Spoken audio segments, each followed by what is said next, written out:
sudah menyempatkan pada siang hari ini untuk mengikuti aksi nyata modul studi 4 tentang diseminasi budaya positif. Nah, sebelum kita memulai acara untuk diseminasi budaya positif ini, alangkah baiknya kita membaca Bismillah dulu sebelum memulai acara agar kegiatan kita bisa berlangsung dengan lancar. Bismillah. Pada siang hari ini, di sini saya ingin mengajak Bapak dan Ibu guru untuk melakukan diseminasi. Nah, diseminasi ini adalah suatu pemberian informasi kepada Bapak Ibu guru yang sudah saya dapatkan. Nah, mudah-mudahan dari informasi ini bisa ditindaklanjuti oleh Bapak Ibu guru dan bisa diaplikasikan dalam kehidupan Bapak Ibu guru di dalam lingkungan sekolah. Sebelum memulai, alangkah baiknya saya memperkenalkan dulu tim guru penggerak yang selama ini mendampingi saya. Pertama ada fasilitator Pak Rasyam. Ini adalah fasilitator yang biasa Bapak Ibu lihat kalau saya zoom. Ini beliau yang mendampingi saya. Sedangkan yang sebelahnya adalah pengajar praktik Bapak Tusiko yang biasa Bapak lihat atau Ibu lihat di sekolah yang mendatangi saya. Ini adalah pengajar praktiknya dan ini adalah saya sebagai calon guru penggerak angkatan 11 Kabupaten Riau. Nah, sebelum kita mulai, karena kita berbicara tentang budaya positif, kita akan memulai dengan hal-hal yang positif terlebih dahulu. Nah, silakan Bapak dan Ibu guru hebat sebelum memulai kegiatan, silakan kita bersenyum terlebih dahulu selama 30 detik. Nah, silakan Bapak Ibu guru berhadapan dan berpasang-pasangan. Nah, selama 30 detik. Nah, selama 30 detik, silakan tersenyum dengan pasangannya. Nah, apa yang akan dan apa yang dirasakan oleh Bapak Ibu guru? Silakan dimulai selama 30 detik tersenyum pada pasangannya.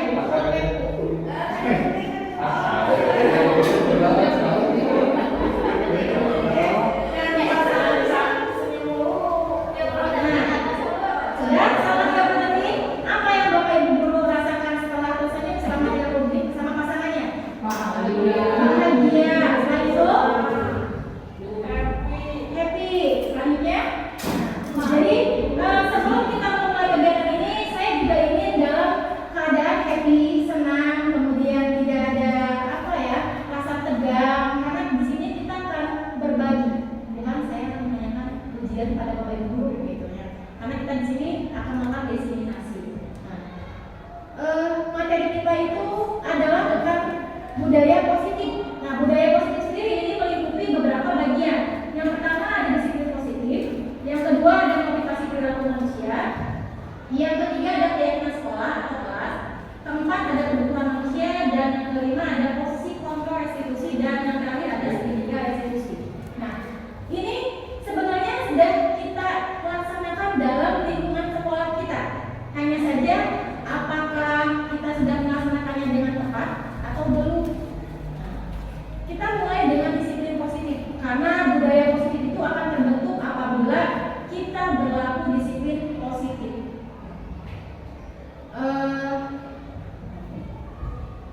Sebelum kita mulai materi tentang disiplin positif, Bapak Ibu guru hebat, ketika mengenal disiplin, apa yang terbayang di benak Bapak Ibu? Disiplin, kamu harus disiplin. Nah, kamu tidak disiplin. Nah, apa disiplin itu yang terbenak oleh Bapak Ibu guru? Sesuai aturan. Sesuai aturan. Kemudian konsisten. Nah, sesuai aturan, konsisten, dan apalagi mungkin tepat waktu. Itu adalah dari Bapak Ibu guru tentang disiplin. Nah, sebenarnya disiplin itu dalam budaya kita, makna disiplin itu dimaknai sebagai atau menjadi sesuatu yang dilakukan seseorang pada orang lain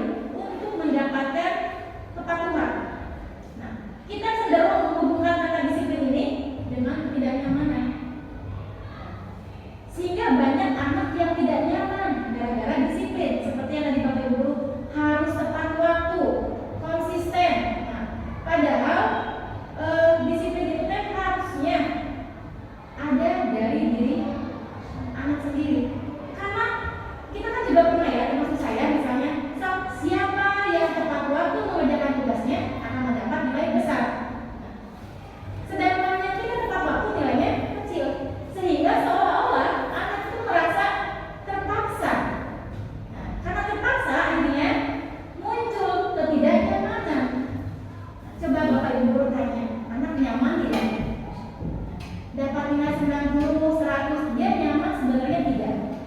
Dia hanya ingin patuh supaya mendapat nilai besar. Padahal dalam dirinya sendiri tidak nyaman. Seperti itu. Nah, sedangkan kalau kita berbicara dengan disiplin positif, nah, disiplin positif ini merupakan suatu cara penerapan disiplin yang mengajarkan anak bertanggung jawab dan menumbuhkan kesadaran diri berdasarkan nilai-nilai kebajikan. Nah, berbeda disiplin dengan disiplin positif. Kalau disiplin positif ini lebih menekankan kepada mengajarkan anak untuk bertanggung jawab dan menumbuhkan kesadaran diri berdasarkan nilai-nilai kebajikan. Jadi si anaknya mulai muncul disiplinnya karena ada rasa tanggung jawab dan kesadaran diri. Nah, disiplin positif ini lebih ke arah disiplin diri yang dapat mengontrol diri dalam melakukan segala tindakan. Jadi disiplin positif dapat membuat murid memahami dan menyadari berdasarkan motivasi internal, bukan akibat paksaan, ujian maupun hukuman. Jadi si anaknya mengerjakan tugasnya karena dia memang bertanggung jawab, ada kesadaran dari diri. Ini termasuk ke dalam motivasi internal, jadi motivasi dari dirinya sendiri. Nah, bagaimana kita menciptakan budaya positif ini? Pertama adalah dengan disiplin positif. Nah, bagaimana kita menciptakan disiplin positif? Yang pertama adalah kita harus tahu nilai-nilai kebajikannya dulu. Di sini nilai-nilai kebajikan adalah sifat-sifat positif manusia yang merupakan tujuan mulia yang ingin dicapai setiap individu. Nah, nilai-nilai tersebut bersifat universal dan lintas bahasa, suku maupun agama dan latar belakang. Nah, di sini ada beberapa contoh nilai kebajikan institusi atau organisasi. Nah, jadi disiplin positif ini akan muncul apabila ada nilai-nilai kebajikan yang tumbuh dari diri siswa. Kita lihat profil pelajar Pancasila yang kita tahu: beriman, bertakwa kepada Tuhan Yang Maha Esa, dan beranak mulia, mandiri, bernalar kritis, berkebinekaan global, bergotong royong, dan kreatif. Selanjutnya, di sini ada IDO, 5 years program atau PYP. Kebajikan di sini ada toleransi, ada rasa hormat, integritas, mandiri, menghargai, antusias, empati, pengetahuan, kreativitas, kerjasama, percaya diri, dan komitmen. Selanjutnya, keterampilan hidup di sini dapat dipercaya, lurus hati, kemudian mendengar yang aktif, tidak menggunakan orang lain, memberikan yang terbaik dari diri. Jadi sebelum kita membuat anak disiplin, kita coba munculkan nilai-nilai kebajikan dari anak. Kita terapkan nilai-nilai kebajikan pada anak sehingga nanti akan muncul disiplin positif pada anak. Jadi akan muncul motivasi internal yang bukan eksternalnya. Tadi kan anak pengen 90. Nah, itu kan kalau eksternal. Misalnya dari orang tua aku nilainya 90, aku nilainya 1. Itu kan eksternal, motivasi eksternal. Kenapa dia akhirnya mau belajar padahal dia tidak nyaman. Sedangkan kalau kita bisa merubah motivasi internal anak, dia akan berubah dengan sendirinya tanpa paksaan sehingga muncul kenyamanan. Ketika dia melaksanakannya, dia akan nyaman. Selanjutnya, ini motivasi perilaku manusia, poin yang kedua. Sekarang sebelum kita membicarakan motivasi perilaku manusia, Bapak mencatat bagaimana menurut Bapak Guru, pernahkah Bapak Guru atau Ibu Guru melakukan sesuatu untuk mendapat perhatian dari orang lain, atau untuk mendapat hadiah, atau mendapatkan uang? Apakah ada motivasinya? Apa motivasi Bapak Ibu? Misalnya ini mendapat perhatian dari orang lain, apa motivasinya? Atau Bapak Ibu ini mendapat uang, apa motivasinya? Saya ingin belajar, saya harus mencari uang. Jadi setiap orang itu mempunyai motivasi. Nah, termasuk anak juga memiliki motivasi dan kita juga memiliki motivasi sebenarnya. Di sini ada 3 motivasi perilaku manusia. Yang pertama adalah untuk menghindari ketidaknyamanan atau hukuman. Yang kedua adalah untuk mendapatkan imbalan atau penghargaan dari orang lain. Yang ketiga untuk menjadi orang yang mereka inginkan dan menghargai diri sendiri.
di dalam buku kalimat saya tidak akan terlambat lagi karena terlambat ke sekolah, kira-kira ini hukuman, konsekuensi atau restitusi? Hukuman. Oke. Yang kedua, lari keliling lapangan basket 2 kali karena terlambat 10 menit untuk pelajaran PJOK. Hukuman. Meminta murid tidak mengenakan sepatu seharian di sekolah karena tidak mengenakan sepatu hitam. Konsekuensi. Lari keliling lapangan basket 2 kali karena terlambat hadir di sekolah. Tadi hukuman, konsekuensi, hukuman. Kita lihat jawabannya. Mencatat 100 kali dalam buku kalimat saya tidak akan terlambat lagi karena tamat sekolah itu adalah hukuman. Karena itu menyakitkan bagi anak. Dan juga itu akan berlangsung lama jangka jangka panjang efeknya. Jadi dia akan trauma. Saya sampai kram, sampai cedera gara-gara tulis 100 kali gitu ya. Nah, sedangkan lari menjadi lapangan basket 2 kali karena terlambat 10 menit untuk pelajaran PJOK, ada konsekuensi. Kenapa konsekuensi? Karena di sini pelajaran PJOK mungkin dia sudah melakukan keyakinan kelas sebelumnya, sehingga ketika dia telat, dia tahu konsekuensinya apa. Sedangkan meminta murid tidak mengenakan sepatu seharian di sekolah karena tidak mengenakan sepatu hitam, ini hukuman. Ini akan berdampak jangka panjang untuk anak, entah itu malu atau misalnya menjadi memori yang membekas bagi anak. Misalnya dulu saya pernah nyeker atau misalnya saya pernah tidak memakai baju olahraga, akhirnya saya pakai baju apa misalnya. Nah, sehingga ini akan berkesan dalam memori anak dalam jangka waktu panjang. Kemudian lari ke lapangan basket 2 kali karena terlambat dari sekolah, ini adalah hukuman. Perbedaannya, kenapa yang ini konsekuensi, yang ini hukuman? Karena di sini sudah ada keterangan pelajaran PJOK. Sudah sesuai konsekuensinya. Kamu kalau misalnya telat pelajaran PJOK, bayar kamu kudu lari. Ini konsekuensi. Sedangkan konsep lari di lapangan basket 2 kali karena terlambat dari sekolah, ini hukuman. Karena belum ada aturan jelas ketika kamu terlambat itu hukuman. Seperti itu. Kita kembali lagi ke sini. Nah, bahwa hukuman itu adalah sesuatu yang menyakitkan, tidak nyaman untuk murid dalam jangka waktu panjang dan tidak terencana, yang bersifat satu arah. Jadi ketika anak salah, kita kadang tidak tanya dulu kenapa kamu pakai sepatu putih. Kamu dihukum nggak? Besok lepas sepatunya, Pak kelas sudah lepas sepatu. Ini kan satu arah. Sedangkan konsekuensi di sini dia sudah terencana. Ketika misalnya anak tidak memakai sepatu putih, misalnya kita sudah melakukan dialog sebelumnya, sudah ada kesepakatan sebelumnya, dan terjadi juga tidak satu arah, sudah 2 arah, karena kita sudah ada kesepakatan sebelumnya. Di sini sikapmu adalah memonitor murid. Seperti itu. Dan kalau restitusi, kita lebih menguatkan anak. Ketika dia salah, nah tidak tiba-tiba, so kamu keliling lapangan atau telat upacara, kamu disetrap di pinggir lapang, berbeda dengan temannya. Itu berarti hukuman. Selanjutnya, poin yang selanjutnya adalah dihukum oleh penghargaan. Nah, kita biasanya, saya juga ketika mempelajari materi ini, saya merasa bersalah karena saya juga ternyata menghukum anak secara tidak langsung dengan penghargaan. Penghargaan ini berlaku sama dengan hukuman. Jadi kita memberi penghargaan sama dengan menghukum.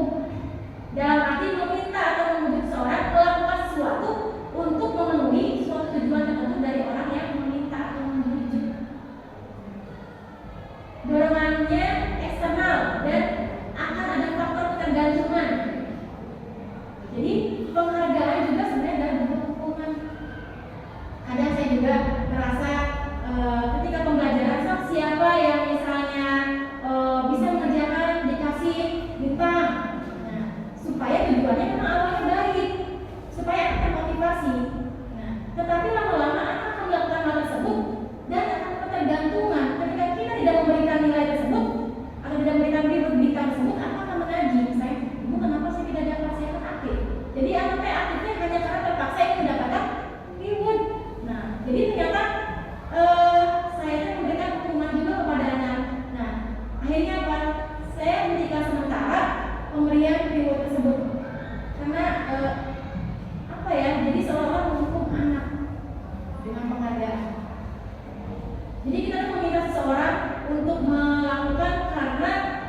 dari dorongan internalnya, karena eksternal ada keinginan yang lain, anaknya membaca buku, anak itu aktif. Nah, jadi penghargaan berlaku sama dengan hukuman.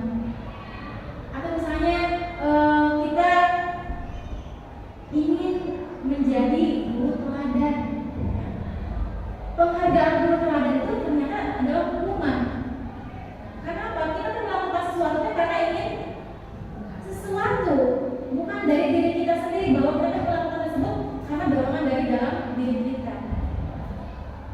Ada beberapa dampak ternyata dari penghargaan ini. Dihukum oleh penghargaan ini memiliki beberapa dampak. Yang pertama adalah pengaruh jangka panjang dan juga jangka pendek. Nah, jangka panjangnya tadi aku ketergantungan, atau kita sebagai guru itu tergantung. Ketika dari luar misalnya ada event misalnya kepala sekolah sedang membuat suatu kegiatan guru teladan, guru terkreatif. Nah, ketika kita mendapatkan, kita ingat yang tadi, kita kan melakukan guru teladan ini apakah karena dari diri kita sendiri, ataukah karena memang kita kan ingin mendapatkan sesuatu gitu. Ini jangkanya akan panjang, akan tergantung. Ketika kita kalah, akan muncul perasaan kecewa, kenapa saya tidak dapat. Nah, seperti itu. Selanjutnya, penghargaan tidak efektif. Kenapa tidak efektif? Karena tadi penghargaan itu bersifat sementara dan tidak membuat siswa atau guru itu melakukan tindakan tersebut dari dalam dirinya sendiri. Jadi tidak efektif penghargaan kita.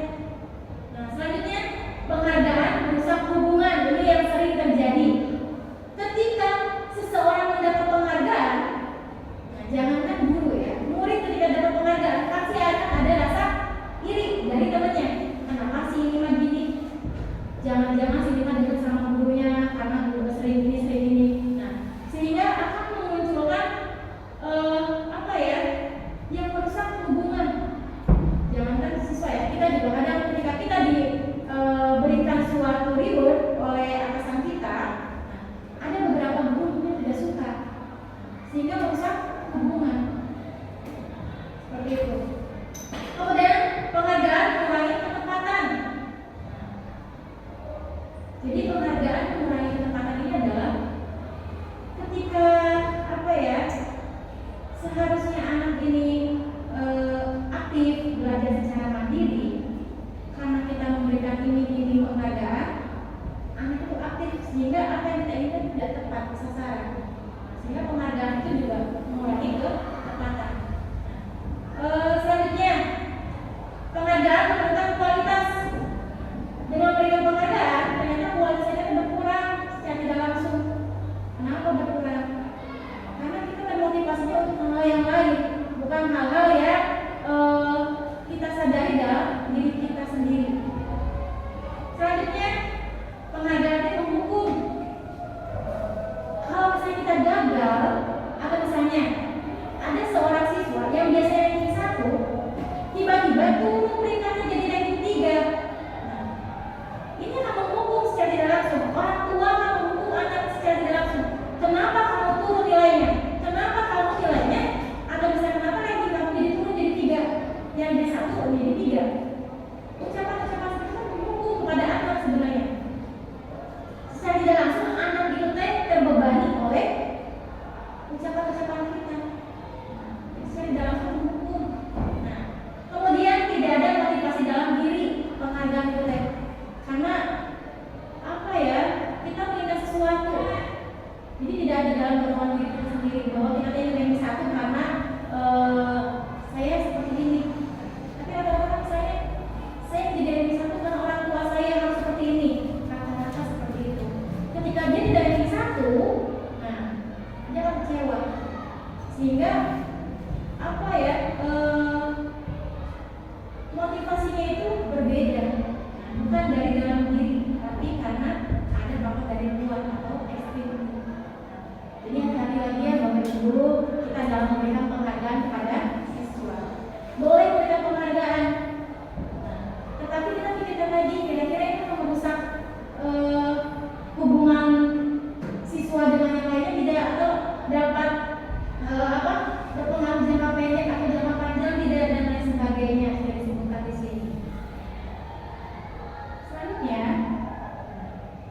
keyakinan kelas. Nah, ini yang biasa kita sering lakukan setiap awal tahun pembelajaran. Mungkin Bapak Ibu guru juga sudah menempel keyakinan kelas di tiap-tiap kelas mungkin ya. Nah, oke Bapak Ibu guru hebat. Dapatkah Bapak Ibu guru menjelaskan mengapa harus keyakinan kelas bukan peraturan kelas?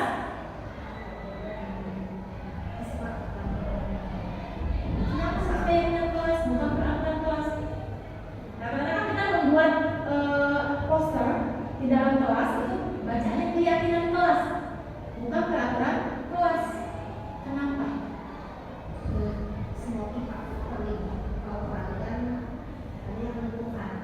Kalau peraturan ditentukan, kalau keyakinan kelas kesepakatan bersama. Jadi kesepakatan kelas atau keyakinan kelas yang Bapak Ibu guru tempelkan di kelas-kelas itu bagaimana? Apakah sesuai kesepakatan kelas atau kita yang membuat? Kesepakatan. Yang lain bagaimana? Harus kesepakatan. Tidak ada kesepakatan itu tidak tertera, sudah tidak ditulis yang harus bersepakat.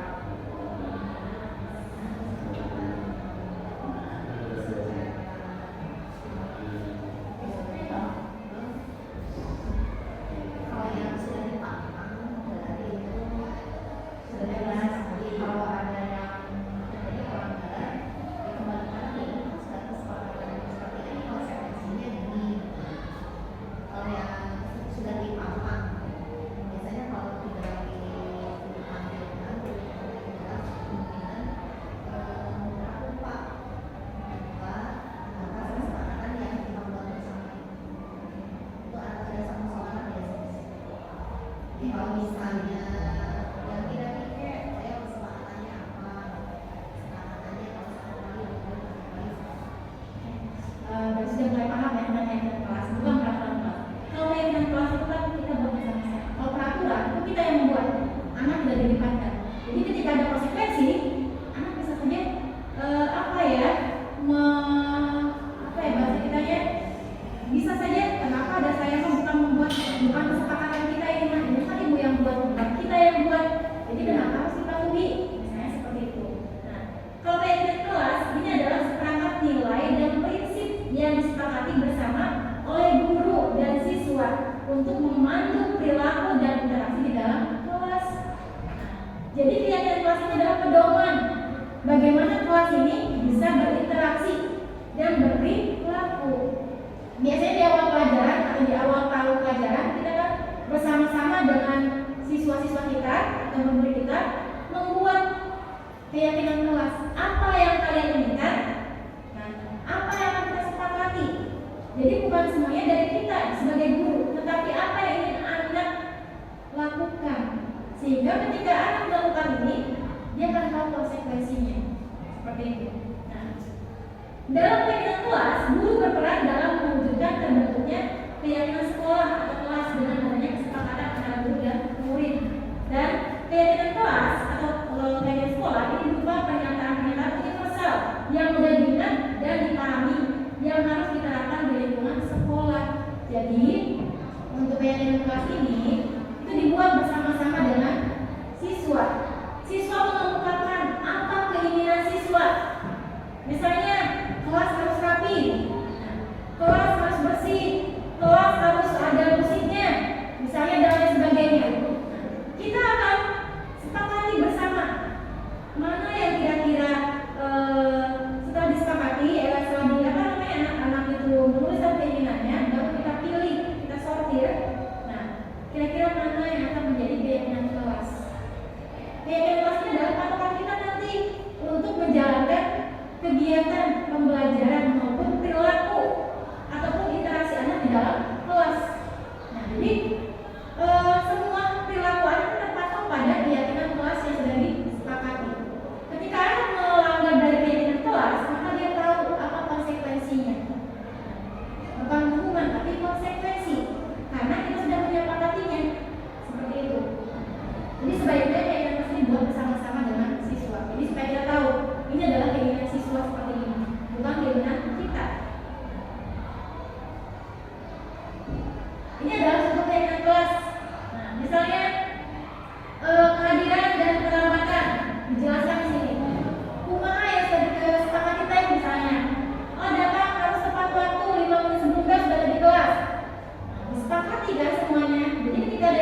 sosialisasinya apa.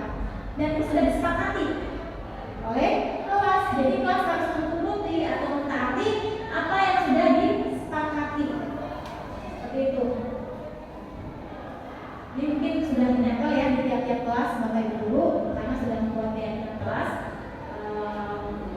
Mungkin ini apa ya, bukan hal yang sulit lah untuk kita, karena kita sudah menjalankannya. Jadi nanti tinggal kita pertimbangkan lagi tentang keyakinan kelas ini adalah bukan keinginan kita, tetapi apa yang kita yakini yang ingin kita terapkan dalam kelas. Nah, dan berdampak positif bagi anak. Selanjutnya, kebutuhan dasar manusia. Oke.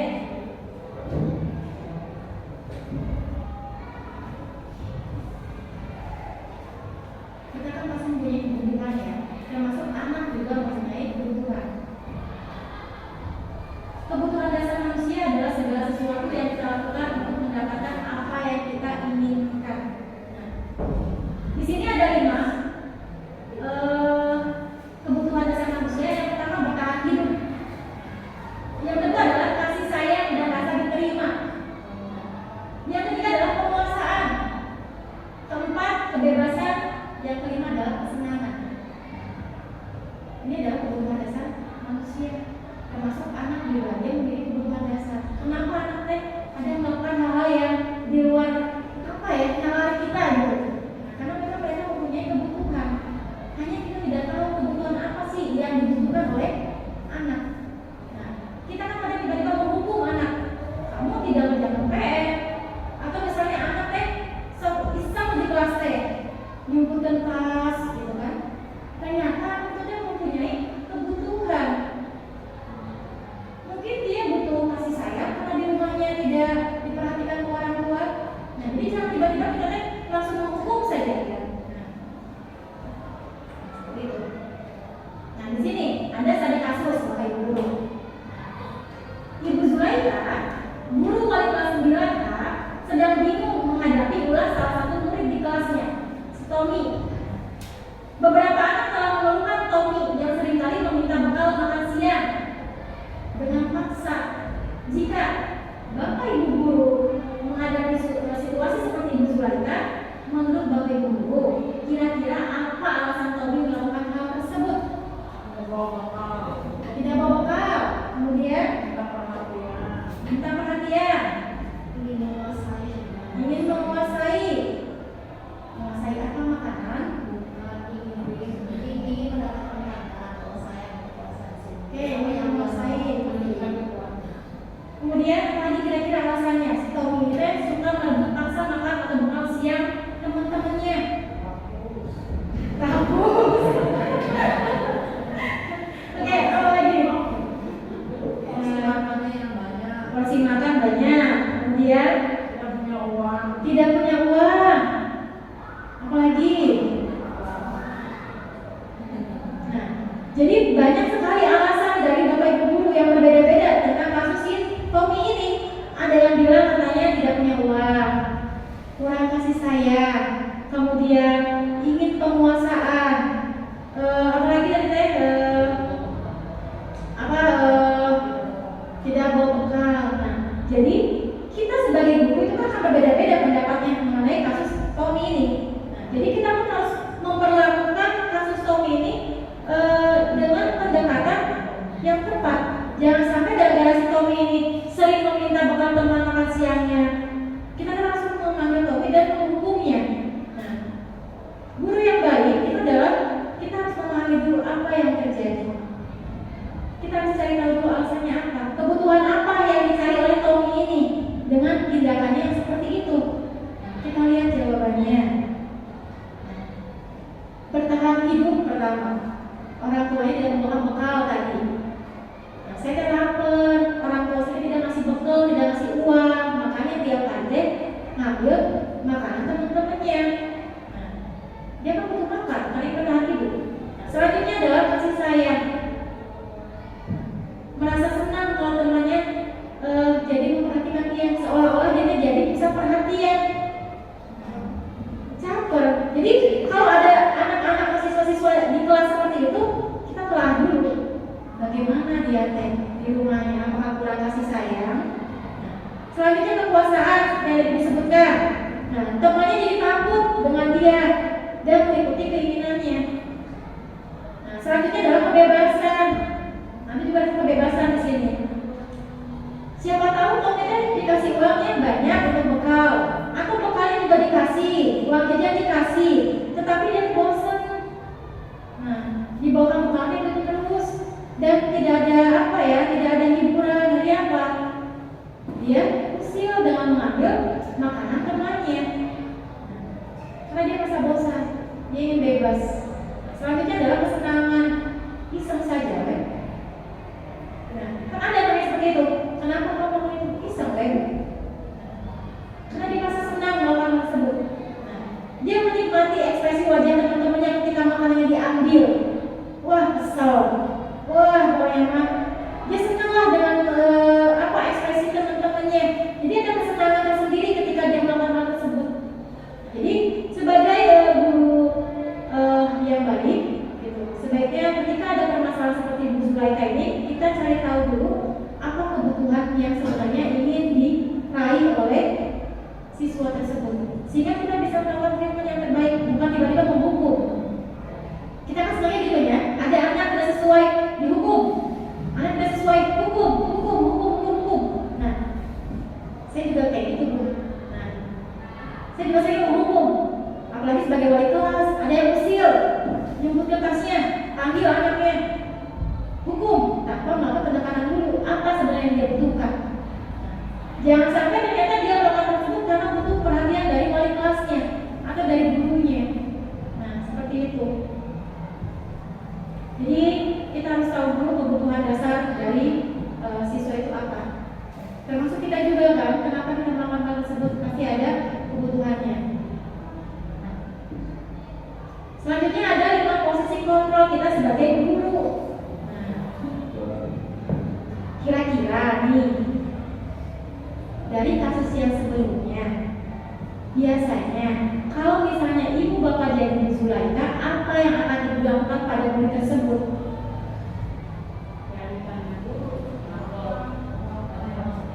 Diajak ngobrol, ditanya, pendekatan, konfirmasi, apalagi kira-kira.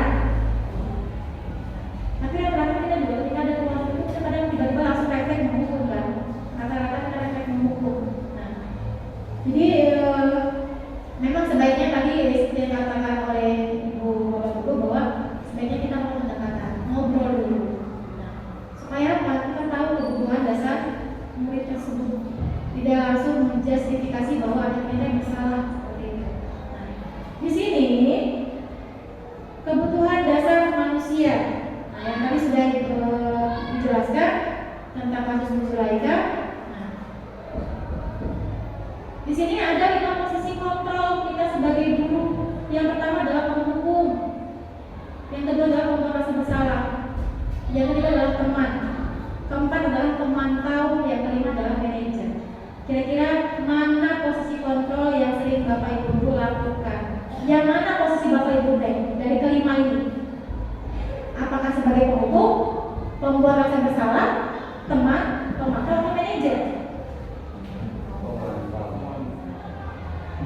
Yang mana kira-kira?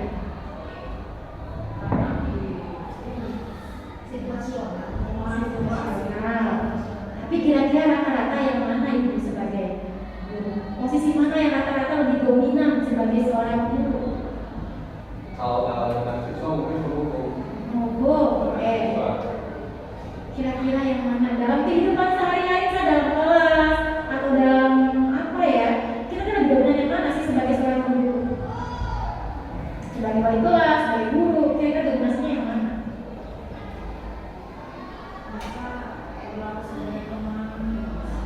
Kadang kan anak itu kan menilai kita berdasarkan apa yang kita lakukan.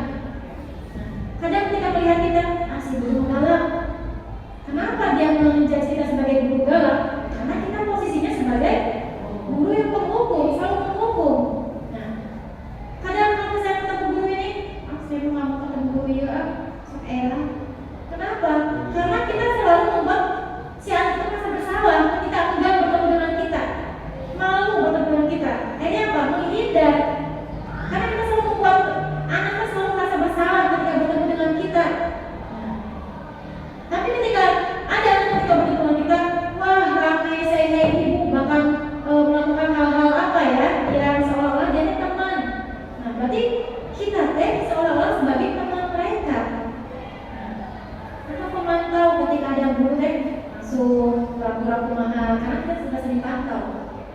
sebagai manajer.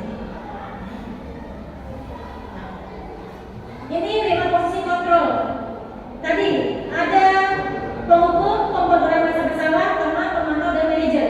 Nah, identitas gagal adalah ketika kita sebagai penghukum atau pembuat orang merasa bersalah. Nah, apa sih bedanya kita menghukum dan membuat orang merasa bersalah? Nah, biasanya dari perbuatan guru tes menghardik, nunjuk-nunjuk si anak teh. Nah, atau menyindir. Ini adalah posisi guru sebagai penghukum. Kalau misalnya ada guru kita atau kita berbuat hal seperti itu. Kemudian atau kita berkata ke anak, kalau kamu tidak melakukannya, awas ya. Nah, awas ya. Nah, kata awas itu tadi kita sudah mulai menghukum. Awas kalau kamu sudah menjalankan. Awas kalau kamu ini. Nah, berarti kita sebagai seorang penghukum secara tidak langsung melalui verbal.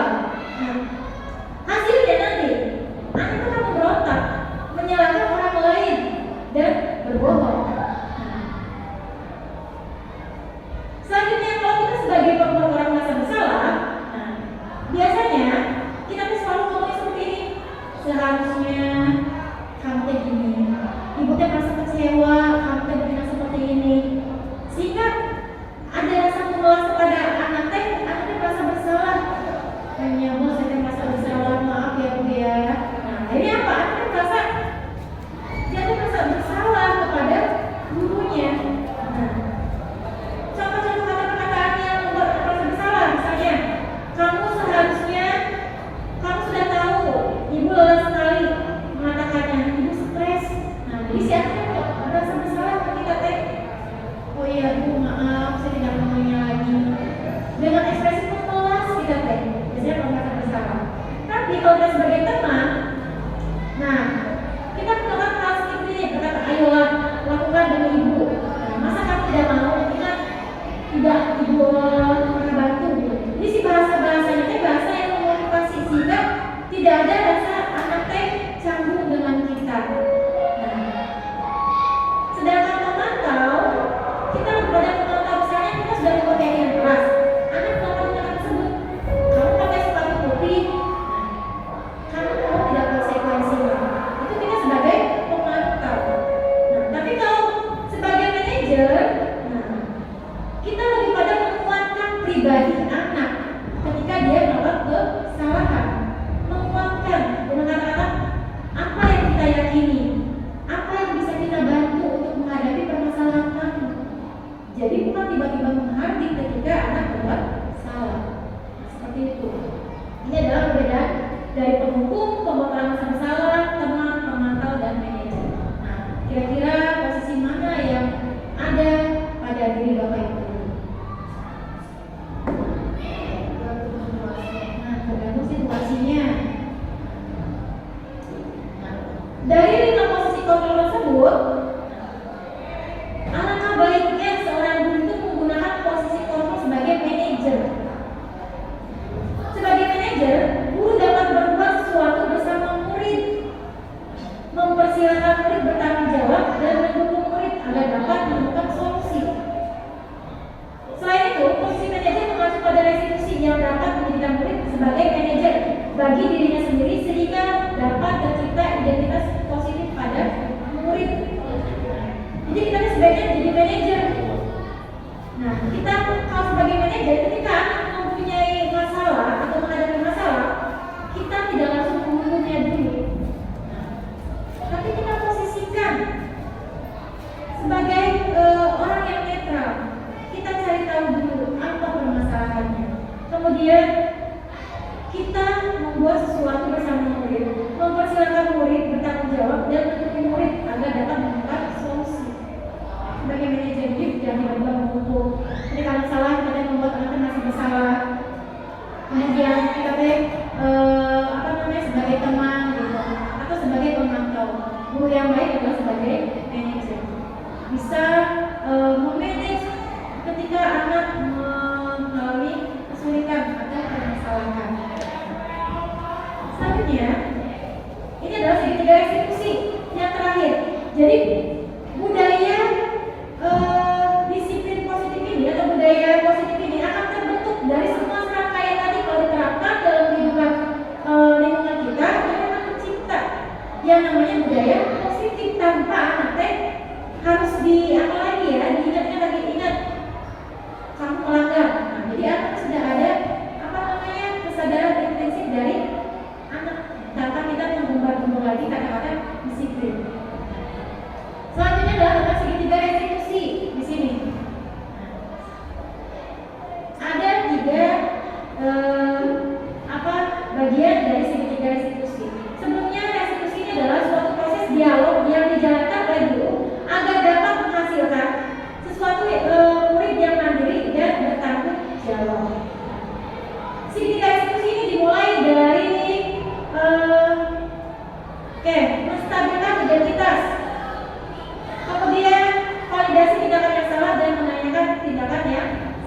Jadi ketika anak melakukan kesalahan, jangan kita menghakimi dulu, kita lakukan pendekatan melalui segitiga restitusi.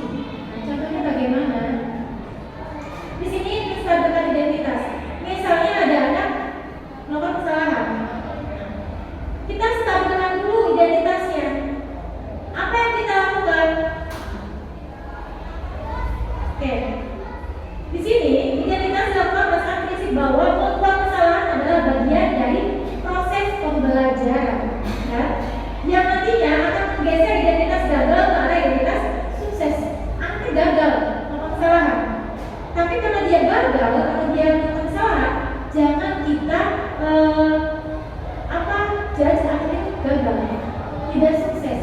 Ketika dia melakukan kesalahan, kita identifikasi, stabilkan identitasnya, jangan membuat anaknya merasa gagal. Jangan dibilang kamu salah, jangan seperti itu. Jadi sebaiknya distabilkan dulu identitasnya, karena membuat kesalahan adalah proses dari pembelajaran.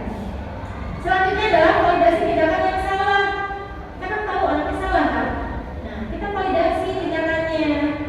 Nah, berdasarkan prinsip bahwa setiap perilaku berupaya memenuhi suatu kebutuhan tertentu. Tadi kan dijelaskan bahwa kebutuhan dasar manusia ada 5. Kita cari tahu dulu apa sih kebutuhan dari anak tersebut.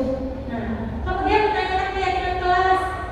Nah, dilakukan dengan memberi pertanyaan-pertanyaan bermakna kepada murid atau anak untuk memunculkan motivasi secara intrinsik sehingga mampu mengaitkan keyakinannya dengan tindakan yang salah. Contohnya gimana sih itu Kak Bayar? Oke. Nah, ini adalah contoh segitiga restitusi. Menstabilkan identitas, kita bisa berbicara pada anak misalnya berbuat salah itu tidak apa-apa, atau tidak ada manusia yang sempurna. Saya juga pernah melakukan kesalahan seperti itu. Kita bisa menyelesaikan ini. Ini adalah kata-kata atau kalimat yang sebaiknya kita ucapkan ketika akan melakukan kesalahan. Jadi jangan tiba-tiba kenapa kamu teh? Kenapa kamu teh? Nah, jadi kita stabilkan dulu identitasnya. Karena anak yang melakukan kesalahan itu pasti dia akan down. Pertama kali dia akan down, dia tahu kesalahan dia. Makanya kita stabilkan dulu identitasnya. Nah, setelah kita stabilkan identitasnya, baru kita validasi tindakannya. Kita tanya, nah, padahal kamu bisa melakukan yang lebih buruk dari ini. Nah, selanjutnya, kamu pasti punya alasan mengapa melakukan hal itu. Kamu patut bangga, karena kamu telah melindungi sesuatu yang penting buat kamu. Kita validasi, tadi kan melakukan kesalahan, kita identifikasi atau kita stabilkan identitasnya. Selanjutnya validasi tindakan yang salahnya. Tanya alasannya kenapa, tapi dengan menggunakan kata-kata yang menguatkan, tidak menjatuhkan seperti itu. Selanjutnya menanyakan keyakinannya. Tadi kan kita sudah membahas tentang keyakinan kelas. Nah, jadi ketika ada membuat kesalahan, kita kembali lagi pada keyakinan kita. Misalnya, apa yang kita percaya sebagai kelas atau keluarga? Nah, apa nilai-nilai umum yang kita sepakati? Apa bayangan kita tentang kelas yang ideal? Kamu mau jadi orang seperti apa? Jadi ketika ada membuat kesalahan, kita stabilkan identitasnya, saya validasi tindakan yang salah, kemudian tanyakan keyakinannya. Dan Ya.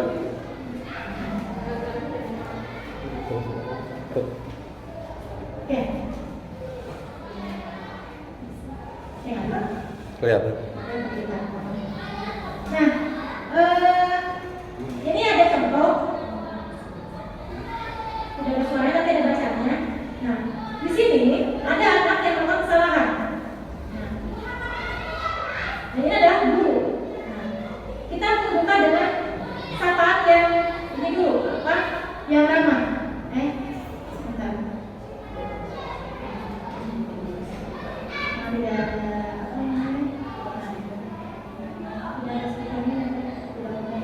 Ini adalah siswa yang bermasalah dan ini adalah gurunya. Nah, pertama-tama adalah kita berikan sambutan yang hangat dulu kepada anak yang bermasalah. Jangan tiba-tiba anak bermasalah langsung kita jawab. Kenapa kamu teh? Kenapa kamu teh? Nah, kita ngomong seperti pada umumnya, misalnya tanya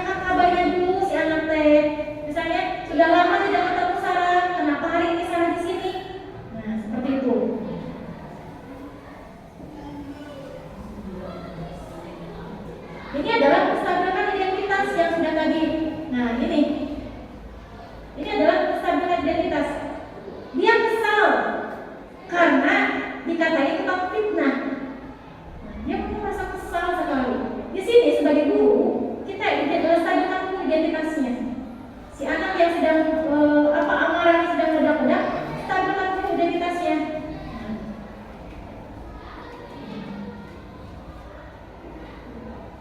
Oke, di sini anak marah karena di sini ini adalah bagian kestabilkan identitasnya. Kamu pasti marah dan kesal ya, dituduh sebagai tukang fitnah. Nah, selanjutnya, ini bagian stabilkan identitas dari kita sebagai guru. Bapak juga akan marah apabila ada yang menuduh Bapak seperti itu. Ketika ada anak yang bermasalah, saya juga marah kalau dibilang seperti itu. Tapi bukan kita mendukung anak yang membuat salah. Tapi kita stabilkan dulu si anak yang tadinya kita anggap gagal karena dia melakukan kesalahan. Kita stabilkan dulu. Jangan sampai kita membuat anak itu down dulu.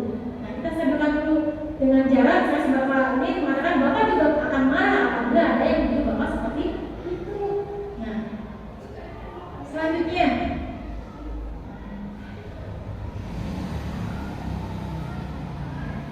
ini adalah validasi tindakan yang salah. Kemudian pada saat itu kamu melakukan apa? Jadi kita cari tahu. Ketika si anak melakukan kesalahan, cari tahu alasannya apa. Tapi bukan berarti muridnya dengan cara diinterogasi. Kita ngobrol baik-baik, seolah-olah anak ini tidak tertekan. Nah,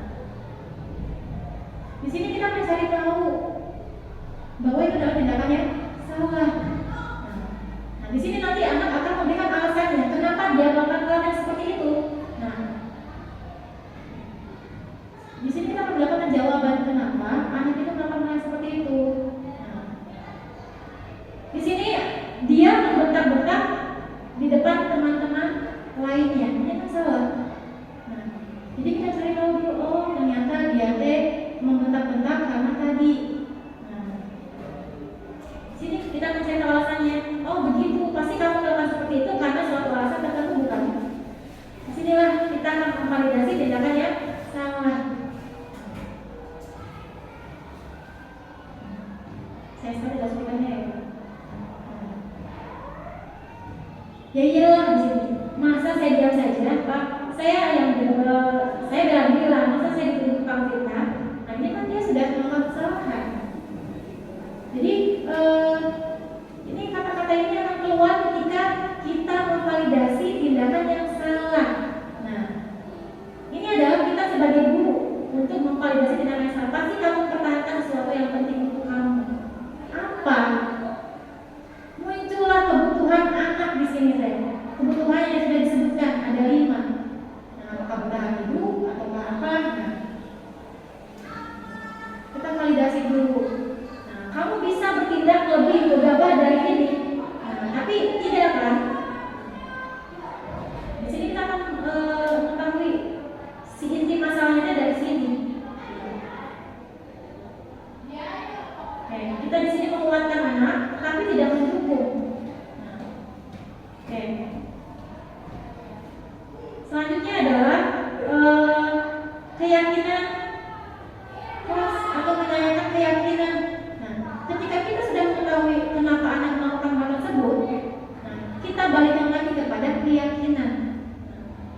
Coba kita lihat lagi keyakinannya. Kenapa kamu membentak-bentak? Apakah sudah dengan keyakinan, sudah sesuai dengan keyakinan yang kita percayai, yang sudah kita buat pada sebelumnya? Kita kan sebenarnya sudah membuat keyakinan kelas. Jadi ketika anak melakukan suatu tindakan, kita kembalikan lagi dengan keyakinannya. Belum misalnya, kenapa kamu belum sesuai dengan keyakinan kelas yang sudah kita sepakati? Kamu tahu konsekuensinya?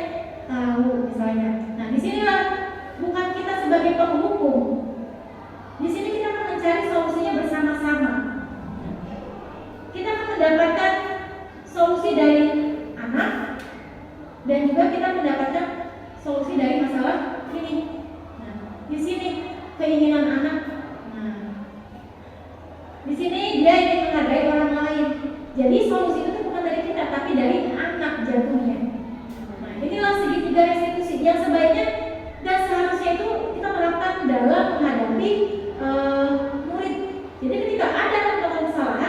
jangan kita posisi kita sebagai posisi kontrol penghukum. Nah, tapi lebih baik sebagai manajer. Nah, kalau sebagai manajer kita tidak akan menghukum langsung, tapi kita akan mencari solusi yang terbaik dari masalah siswa dengan menggunakan segitiga restitusi. Nah, pertama kita tadi stabilkan dulu identitasnya.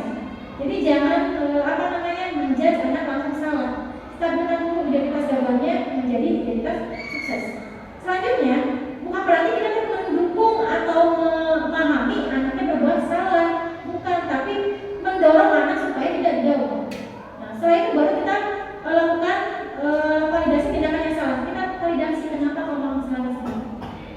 Nah, kalau sudah, nanti di situ kan pertanyaan-pertanyaan kita kenapa anak melakukan hal tersebut akan muncul. Nah, akan terjawab sehingga pada bagian akhir ini menanyakan keyakinan kelas. Kira-kira anak sudah sesuai keyakinannya belum? Kalau belum, kira-kira solusinya apa? Solusinya dari mana? Dari anak sendiri, bukan dari kita. Mau kamu apa untuk menyelesaikan permasalahan ini? Bu, saya mau ini. Ya sudah. Nah, kita sepakati sesuai dengan kesepakatan kelas. Seperti itu. Nah, ketika semua unsur sudah tercapai, maka akan muncullah budaya positif di dalam lingkungan kelas. Jadi semua unsur itu terlibat. Nah, semua unsur ini adalah terlibat. Ini adalah semuanya unsur yang akan menciptakan budaya positif. Disiplin positif. Kalau anak sudah muncul disiplin positif dari dalam dirinya atau motivasi positifnya, nah dia akan melakukan budaya positif tanpa disuruh. Nah, selanjutnya motivasi perilaku manusia. Ketika motivasi anak sudah sesuai dengan motivasi intrinsiknya, maka akan muncul budaya positif. Dan kita buat keyakinan kelas itu tujuannya apa? Supaya memunculkan budaya positif. Nah, anak akan terpacu pada keyakinan yang sudah disepakati. Jadi keyakinan tidak terpaksa. Kenapa tidak terpaksa? Karena keyakinan bersama. Dibuat bersama, disepakati bersama. Dan sesuai dengan kebutuhan manusia tadi. Nah, kemudian budaya positif ini akan berjalan apabila kita sesuai posisi kontrolnya. Tadi seperti manajer dan menerapkan segitiga restitusi. Nah, jadi mudah-mudahan dari salah satu konsep ini bisa diterapkan oleh Bapak Ibu guru dalam lingkungan sekolah kita sehingga sekolah kita mencipta budaya positif tanpa ada paksaan dari anak. Awalnya kan kita berbicara budaya positif. Nah, disiplin positif, disiplin kan sesuatu yang peraturan begitu. Tapi setelah kita membahas tentang budaya positif, mudah-mudahan disiplin itu bisa muncul dari dalam diri anak sendiri tanpa harus kita berpengaruh gitu ya. Karena apa? Mereka sudah mempunyai keyakinan kelas atau keyakinan sekolah yang dia sudah sepakati. Tidak bisa dia bilang, "Bu, saya tidak mau." Tapi kan keyakinan kelas bikin sama-sama, bukan oleh ibu guru. Ibu guru hanya menyepakatinya. Nah, oke. Mungkin ini saja untuk budaya positif. Mudah-mudahan bisa diterapkan dan bermanfaat bagi kita semua dan bisa dijadikan